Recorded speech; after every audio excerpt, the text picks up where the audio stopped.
Hey friends! My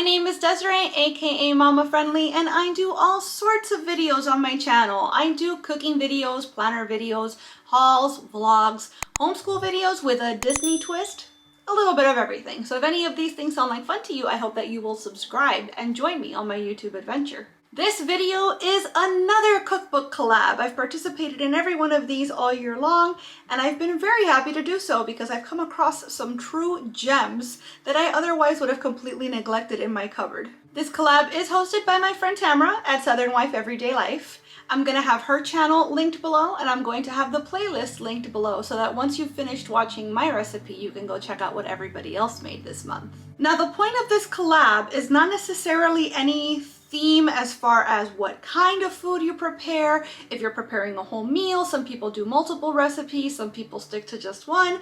But I realized that all year long, I hadn't made a breakfast recipe. And so I decided that this would be the month that I ventured out into that territory. So the book that I am using this month is called Craveable Keto Cookbook by Kendra D. Hawley.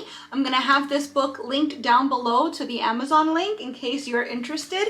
And as you can imagine, this is a keto cookbook. For a long time, I did dairy-free keto for about 3 years actually. Lately, I'm not doing keto as much. I do still eat gluten and dairy-free exclusively, but while I'm leaning towards low carb, my focus right now is more so on like whole food ingredients, the least amount of artificial things as possible, basically a paleo keto, if you will. So I went through the book and I looked for whatever recipes I could easily make dairy-free because typical keto relies a lot on things like cheese and heavy cream. And I chose pastrami breakfast hash. I really like this cookbook because it actually has a key on the top that tells you if it's paleo, egg-free, nut-free, dairy-free, etc. So it makes it really easy if you have dietary restrictions or even allergies like I do. And this recipe was super easy, super quick, absolutely delicious.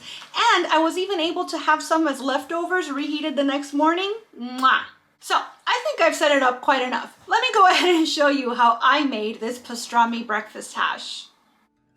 So for our pastrami hash, we're going to need 2 tablespoons of cooking oil of some sort. You can use butter or ghee. I'm going to use avocado oil. You need a medium onion that's been diced, 3 cloves of garlic that have been minced, 3 cups of riced cauliflower, I'm using frozen, 12 ounces of pastrami, which I'm going to chop, a 1/4 cup of chopped fresh flat leaf parsley, and some salt and pepper to taste. So I'm heating up my avocado oil in a skillet over medium heat, and once it's hot, I'm going to add my medium onion and my 3 cloves of garlic, although I didn't really measure to be honest. I'm just going to saute all of this over medium heat until the onion is translucent and the garlic begins to be fragrant.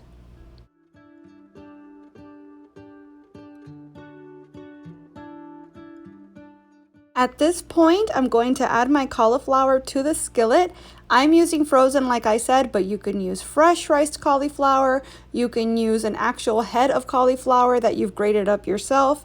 Either way, you're going to saute it with that onion and garlic until it's cooked through and slightly caramelized.